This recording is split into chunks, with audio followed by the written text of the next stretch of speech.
welcome back. We have now a few time to collect a little bit what are the experiences from the workshops and also discuss a little bit deeper in the plenary what are the findings in the workshop, what are open questions you have, and well, we have our 4 experts here, and you see that there are 2 chairs empty at the moment, so I invite you. I don't know if you know the method, the fishbowl. So this is a fishbowl. We have here the sharks. The jellyfish. The jellyfish. And you have the possibility to take the seat here. It's better for the communication here with the experts that we can use also the microphones. And then you can engage yourself in a short discussion with the experts. You can contribute with some comments. You can ask your questions. So, I heard or saw also in the different workshops that it was very lively also, and you deepened several topics. What was interesting for me at the end, that a lot of questions were turning around how to find people to blame when change is not successful. Maybe it's the CEO, maybe the middle management, maybe it's the resistance of the people, the staff, the operators, and so on. So, do you think that one of the, let me say, the drivers to look what is happening in change processes, why they fail, is to find out who is the scapegoat, who is the people we can do finger pointing, and that it's not me, it's the others? Maybe. Okay. I just had 2 weeks ago a nice chat with some managers, and we talked about the importance of the black sheep. And you know, already in history, you need it. You know, the Judas, and so I mentioned the scapegoat. So it's since in the Bible. Since the Bible, there is a need of the black sheep to give a unity. So I'm not so negative about it. So in a certain way, having someone to blame is a good thing. Yeah, so I like it. If it's not always me as a consultant, because at a certain time it can be boring. But even if you are wearing black. But let's say when this starts, you have to. It's very important to understand the dynamic which is going on. So from a natural perspective, it's normal that it happens. To understand what is the reason that people are now triggering the black sheep, what is important to have it, and who's then playing the role, and who's the symptom then for it, is a very group dynamic, very rich topic to discuss. Okay, but what is the way to manage this?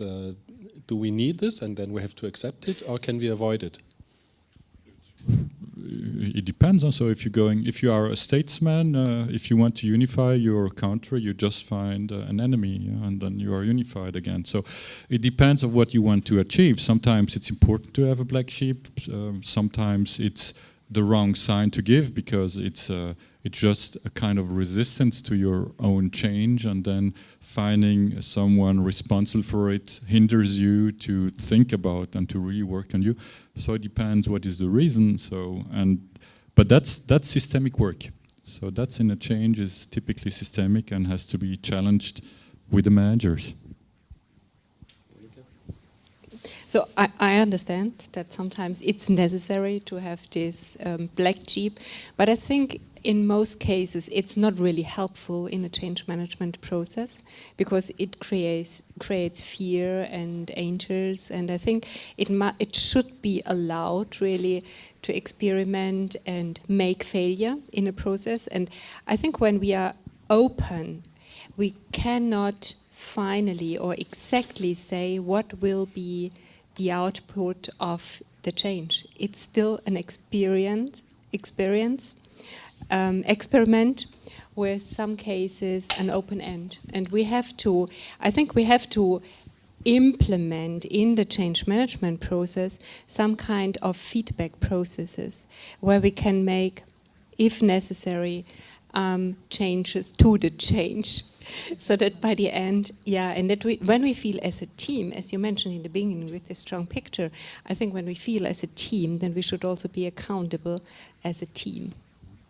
And this brought me to, I had a second thought as you asked the question, which goes to your point, when is a change process over?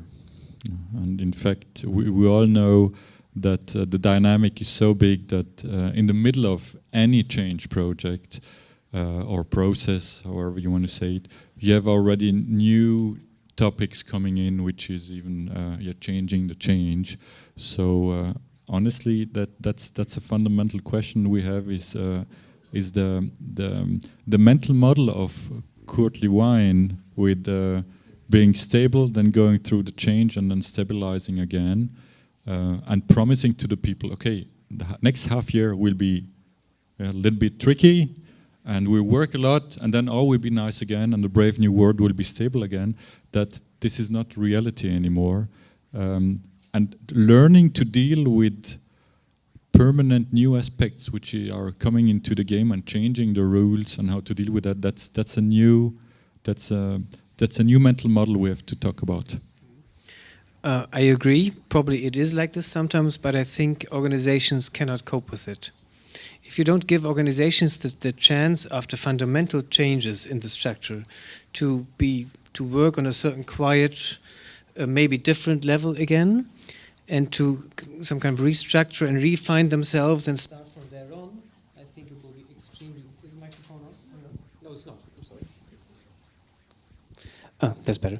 Thank you. And I think it's extremely difficult for the organization to keep on reinventing themselves. I understand the point that there's constant change coming onto organizations. That's correct.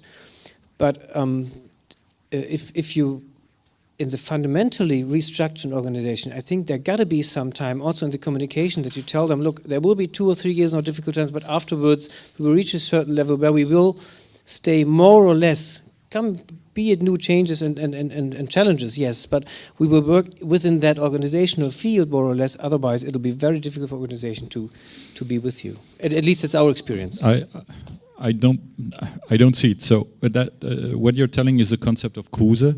Kruse who's saying nature always wants to have stable situation, and transitions are always also there in nature, but it's there to restabilize on a new level.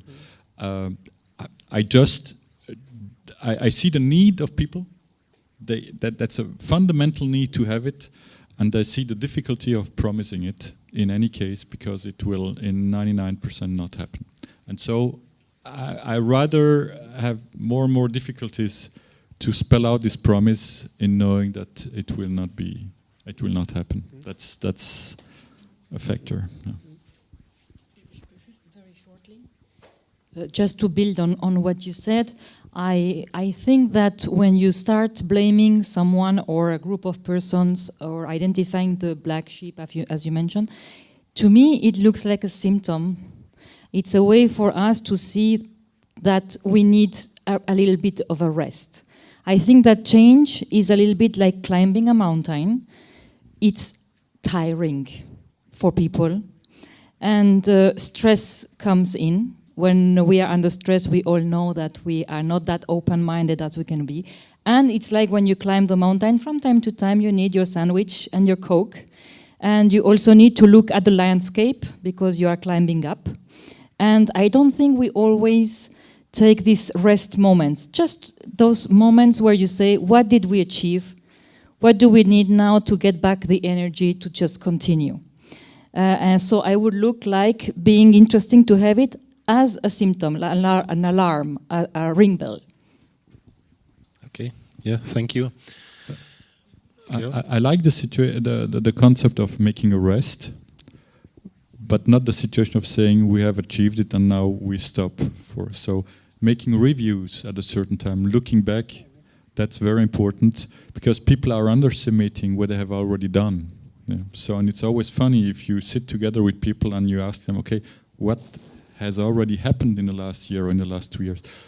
When they realized what they have done, sometimes it's even not clear for them, but there are huge things having been done, but don't promise, okay, then all will be good. I think that's the wrong promise. Yeah.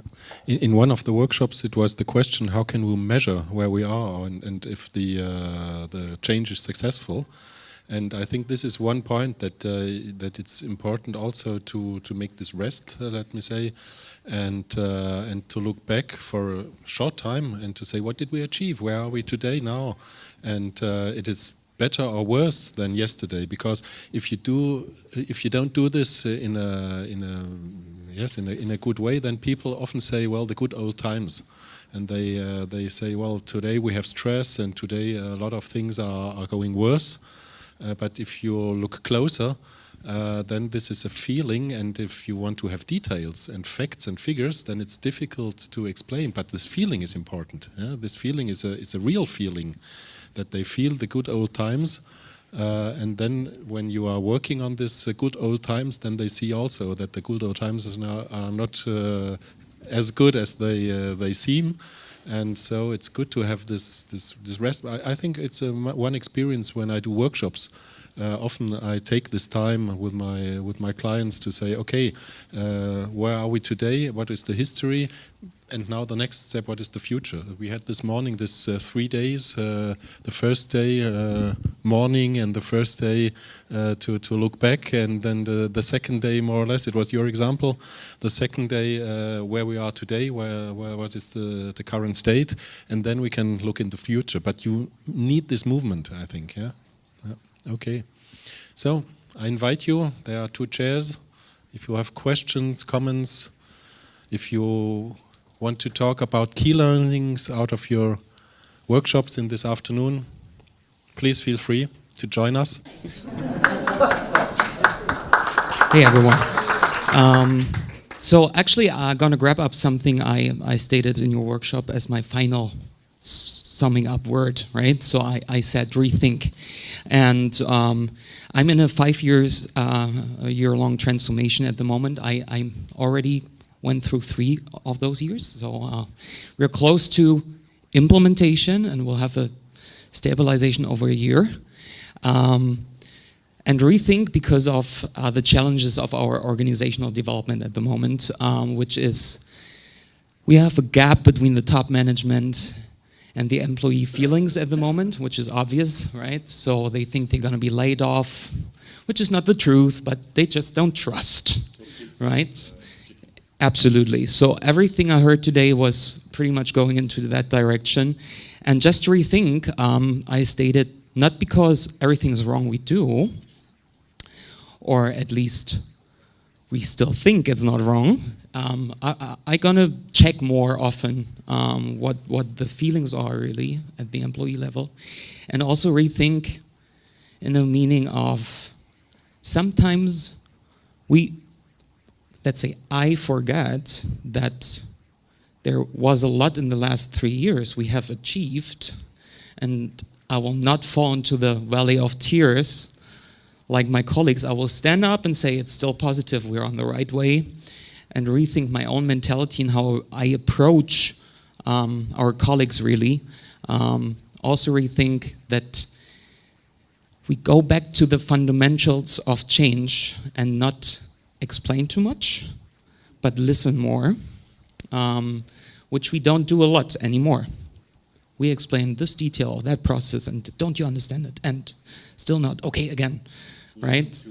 Yeah, so this is why I'm gonna rethink more, and actually next week we're gonna have the annual roadshow. I'm gonna do it with the CEO, and the presentation is not finished yet, obviously, like every time it's only finished the night before. But I will rethink my concept for that after this day. Yeah. Okay, so I wish you a lot of success with this rethinking. Yeah. Chairs are free.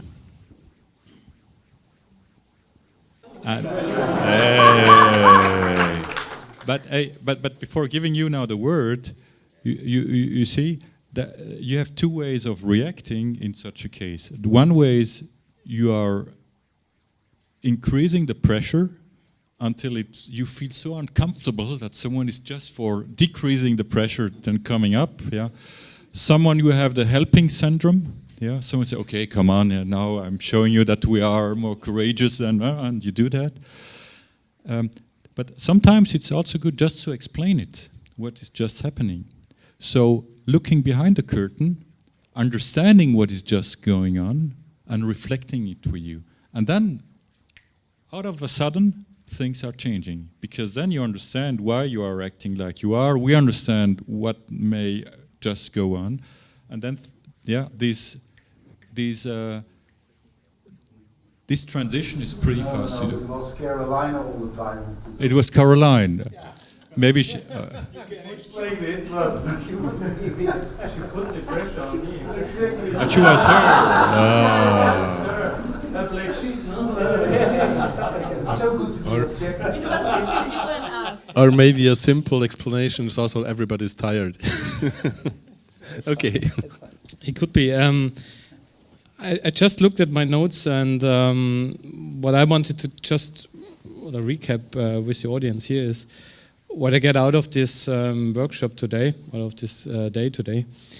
One message is with the kidnapper. I found it quite interesting to get into this kind of picture, and they say, look, we have to bring the kidnapper into the boat, and it's not an enemy.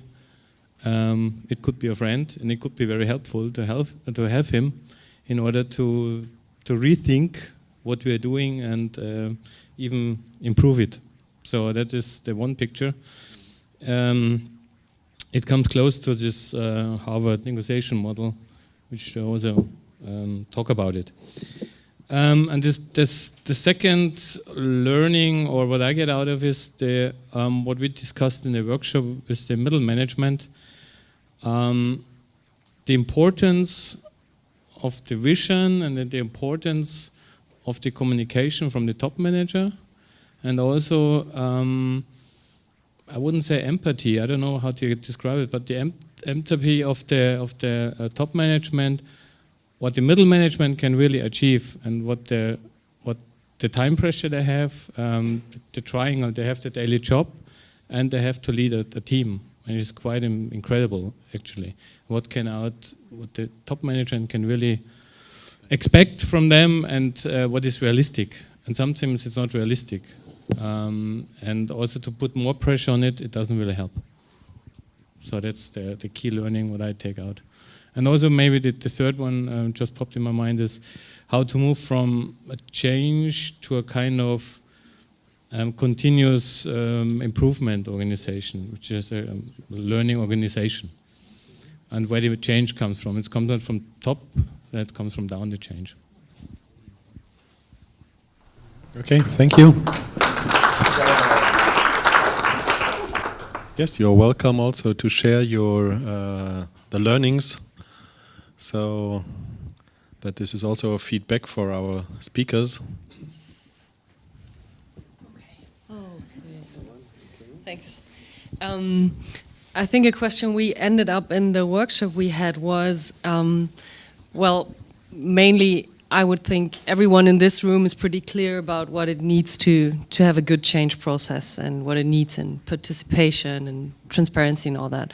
But how do we get this through to maybe a top management which is not convinced, or which doesn't see the need of the resources you need for a good process? So are there any, I don't know, any tricks you could share with us in convincing people that are not in this way of thinking of change and the structure on the development of an organization? Practical question.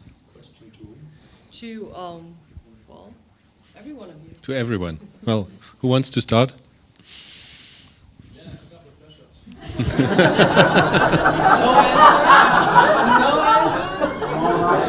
No, I don't have. Who are the brave, the women or the men? That's fine. That's fine. Just think of it. I don't have one answer to it, actually. Okay. Yeah, it just depends on the situation. In in my opera life before, there was, for example, on the administrative side, very strong resistance. And they were quite, the colleagues were quite secure within their cushioned place, and they didn't want to move. They didn't have to move, really, but they should. And some definitely didn't want to. And so we put on a lot of pressure, also juridical pressure, in order to make them move, in order to make somebody move. And then a lot of them started to be moved at all. That is, of course, not a good example always, but it sometimes is needed, in my experience, in organizations which are very strongly resistant, and that there are some heads of departments sometimes which are looked at as a role model at that time being for 40, 50 years, and then a change just couldn't be convinced but had to be forced upon, which is not always a good point, obviously. On the other side, HHL was completely different. It was a lot of discussion, developing, academic thinking, convincing, rethinking of it, etc. So, I mean, there's not one answer to it, actually. I think it's so, the world is so full of color and different people. It's just different situations. So maybe not a good answer to it, but I think it's just, there's not one answer from my side to be given. I think if the management is not persuaded, don't do it. Yeah. So we have sometimes very, very odd starts of change processes where we're getting a call from HR, and they say, "Oh yes, we need to make a support of the change, and our CEO is not really behind, but we think it's needed." And then you get a complete strange situation in having the consultants or the change management support pushing the change, which is not at all their role. So there is one fundamental in change. It has to be in the leadership of the management. They have to want it. And as long as they don't do it, you cannot be successful. So they really have to. That's what you're saying also. And don't make these workarounds. These workarounds never work. We had so many projects where, honestly, I have to say, we as a consultant failed at the end because there was no buy-in from the management from the beginning. And we, triggered by the dollars, who said, okay, HR wants it, and then we're making processes, nice charts and whatever, nice workshops, and at the end it stuck. Because at the end we just looked at the top and it was just they tolerated us, but we're not really behind it. And so I have to say, sit with your manager, with the top manager together. And nowadays, okay, we can do it now. If you have a full pocket, it's easier to work. But nowadays we are saying, come on, let's have a dinner together with the top manager, with the CEO, and ask him what he really wants. And if he's getting for the buy-in, then I know it will work. Otherwise, let him go. He will make it on his way. That's fine. I would only very briefly add that sometimes you should revisit the way you sell, because at the end of the day, you sell the project to your management. And they have to decide whether they buy it or not. And I've so often seen that the way it's presented is just the idea is interesting, it's useful for the organization, but it's not presented in a way the management can understand the stake of your own project. So talk the management language. Insert your project into the vision. Explain how much it's going to bring to that manager and so on. So put yourself in the shoes of that person, because very often when we believe in a project, we talk about us. Okay? And you have to talk about him or her or them. I just liked your approach. Just to also add another comment. We just had a few weeks ago a meeting with one of the guys sitting here with the CEO, and it was a typical situation. I had a meeting. I was introduced by the second layer to the CEO, and the question of the CEO was, "What can you offer?" Yeah. And the typical reaction of a service provider would then be to sell something, to say, okay, we can do that. A good answer of a change manager is, I don't know, what do you need? Yeah. I need nothing. I need nothing. Okay, if you need nothing, then let's finish this meeting. Yes, and then it starts. Then he starts to talk about what are his threats he's thinking about, what is bothering him, and then you in fact you have to start with a coaching process here to better understand what is bothering him and what he really wants to be successful, and then you start to build up a story of change behind it, but not selling a finished product. You never sell a finished product on change. Okay. So your question is answered? Yes, thanks a lot. Thank you. You have a question or a comment? Yeah, you made a perfect bridge for me because I think it was 5-6 years ago when we met. So I put one thing in that time in my mind: if you don't have the mandatory, don't start to change. So these days I have, let's say, 90% the mandatory to change. But how to deal if you as a change manager have not really the mandatory, so it's not the possibility, but you need to do that job. And it is typical, I think, a question for Axel, because you're demanding also as a person, I think, the mandatory out of it. So I would like to hear from you to be sure you need to do it. You don't have the full mandatory, so you need to have other skills to have steps in between. All right, I wouldn't do it if I wouldn't have the full mandatory. Actually, Thank you for your answer. If I don't have it by myself, which indeed I don't have at the university because we have a dean there, so we have a double partnership there in the executive management. We both have to be behind it. Of course, there are institutions, and I was one of them in Nuremberg, where I was as the managing director having the task to reform it and keep on some change, and the artistic director on the other side didn't want to change at all. Now that was a problem because the board asked us to change, and he wanted to more or less stick to his ideas, and but we couldn't on the administrative, financial, technical side. Going back to the time, I would say I probably wouldn't start it unless he was also convinced of also having the buy-in and also starting with the change and being a partner in it. Because of course it didn't work at the beginning because the whole company divided. You know, one was saying yes, one was saying no. Just along the lines administrative, artistical side. And HHL is different, so we got the mandatory, we both, and just go both ahead forward. Otherwise, it wouldn't work at all. I just wouldn't start. I don't think you can work around that. It's absolutely impossible. Clear answer. Thank you. Yes. Maybe a comment in changes. Sometimes it's easier to ask for forgiveness than for permission, because it's a situation where things, as they are in transition, are not clear. If you're asking every time, "Can I do that?" You will not get an answer, and so you're stopping and waiting.